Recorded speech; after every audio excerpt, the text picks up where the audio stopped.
Yo, Snow baby.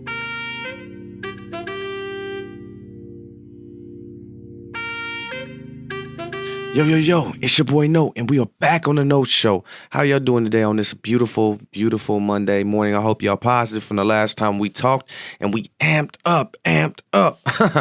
All right, I gotta be amped up. My Chiefs are going to the playoffs again. Let's cross our fingers if you're from Kansas and or Missouri, and you're hoping for your team. Let's keep our fingers crossed.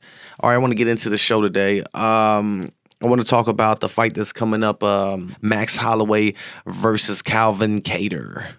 All right. And I don't know if anybody knows who Calvin Kattar is, but he's a beast. He's a good boxer. The man throws some vicious bombs. I mean, he's very accurate with his hands. I've seen him in multiple fights, and it's just the guy's heart and just the willing to stay in there. He's very in your face, driven, very hard to knock down. He's tough. He's tough.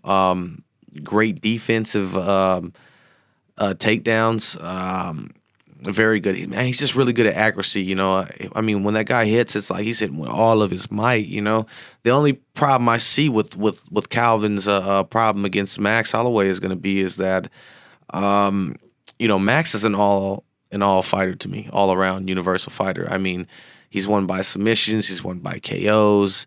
Probably one of the best boxers in his weight division. And let's be honest, we all believe that he beat Volkanovski.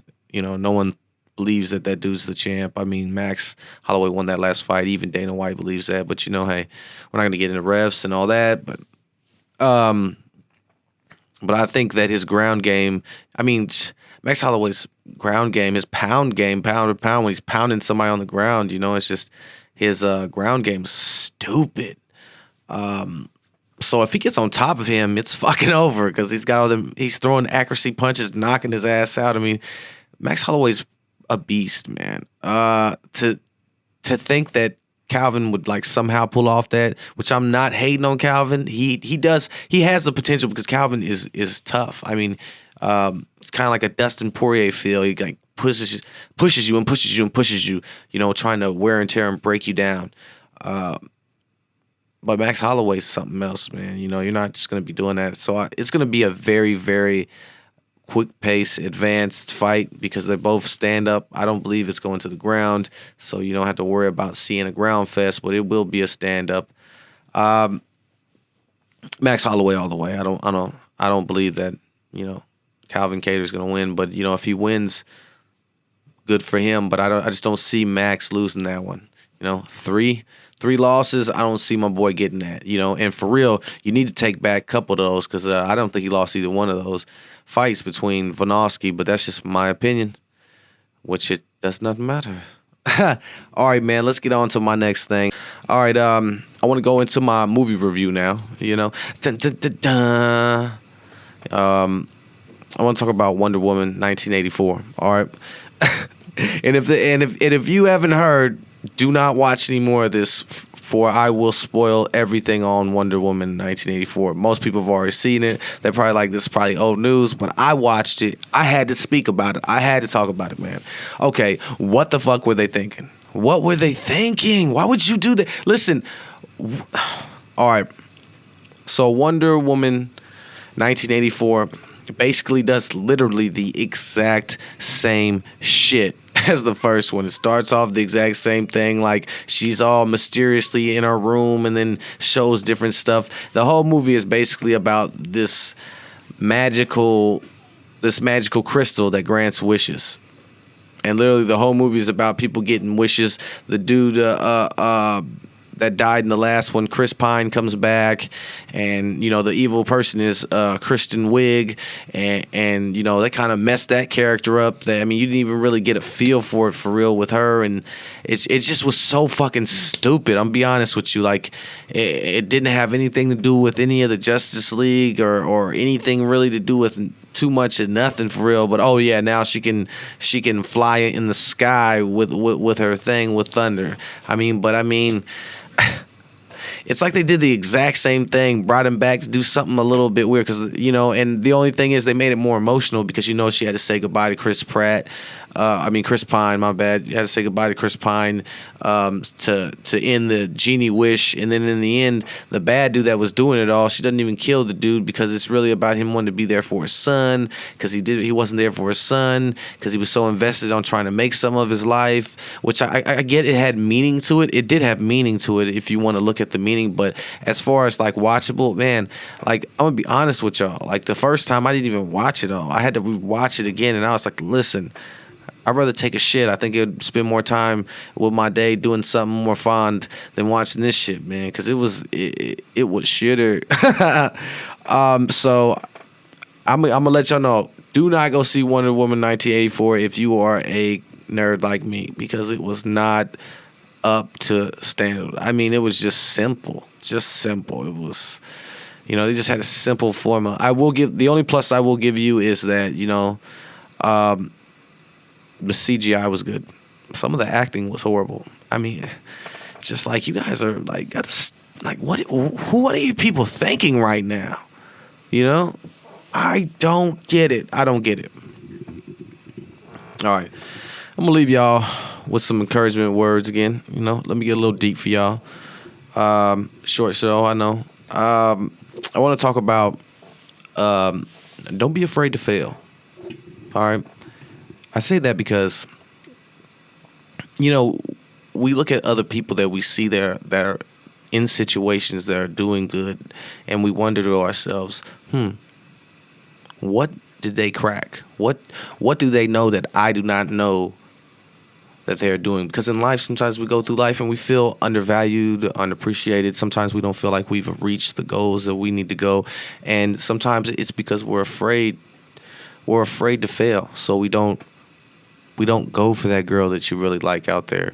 You don't go for the job you feel like you're qualified for. You don't reach for a dream that you feel like you can reach for. You don't get out the bed every day for something that you really want to do. You go out into the world and you slave for something you have to do. We give up on minor, small things, and they may seem trivial, but they're really big.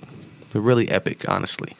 Don't be afraid to fail. Don't be afraid to jump out there, leap, and try something new. No one is perfect in anything you do. It's never going to happen. We go through life trying to figure out what we're good at, what we can do, what we can solve, where we can go with the things that we're given. We'll slip, we'll fall. But failing is something that will always happen. You're always going to fail. It's never going to stop. And it's okay to fail.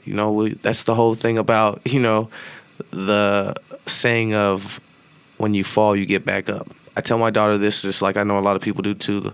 When my daughter falls, I tell her, what do we do? What do we do? We get back up.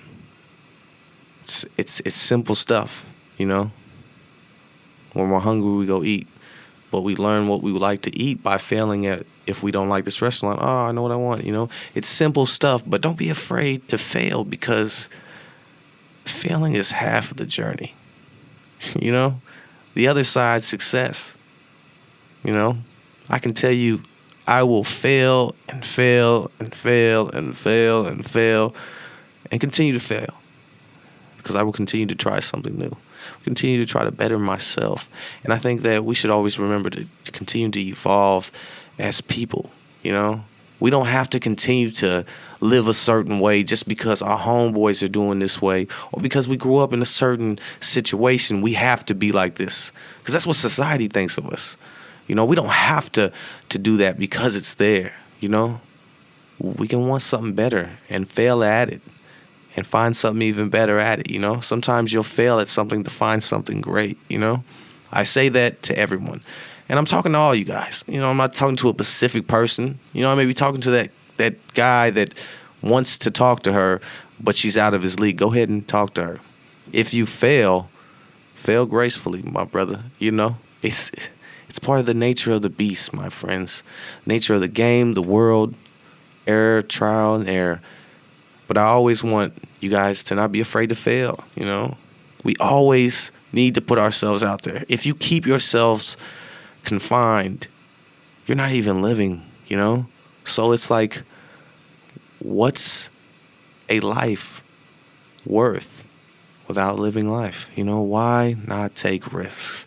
And I should have put take risks, but I don't want to say it like that. I just don't want you to be afraid to fail, because to be afraid to fail is to be afraid of life, because you will fail, but you will grow as well. We will all grow. All right? So that's all I want to say. I didn't want to get too deep with you. I just felt like someone need to hear that. You know, I need to hear that. Sometimes I talk about this stuff and it comes out of my mind because, you know, I have my own situations I go through. I know people that are going through their own situations right now. And, you know, at the end of the day, we got each other on this show. You know, we got each other, you know. And please feel free to anytime reach me, you know. Any questions or anything you want at KIDNOTE 1329 at gmail.com, and answer any questions, go over anything on the show if any of you feel like you need to or want to discuss this. But at the same time, like I'm saying, man, don't be afraid to fail. I love you guys. Y'all have a beautiful week. Let's get this positivity. Let's get this money. Let's get this parenting. For me, it's getting this kid back to school. I'm ready. Let's get it, y'all. It's your No Show, baby. I'm out. Till next week.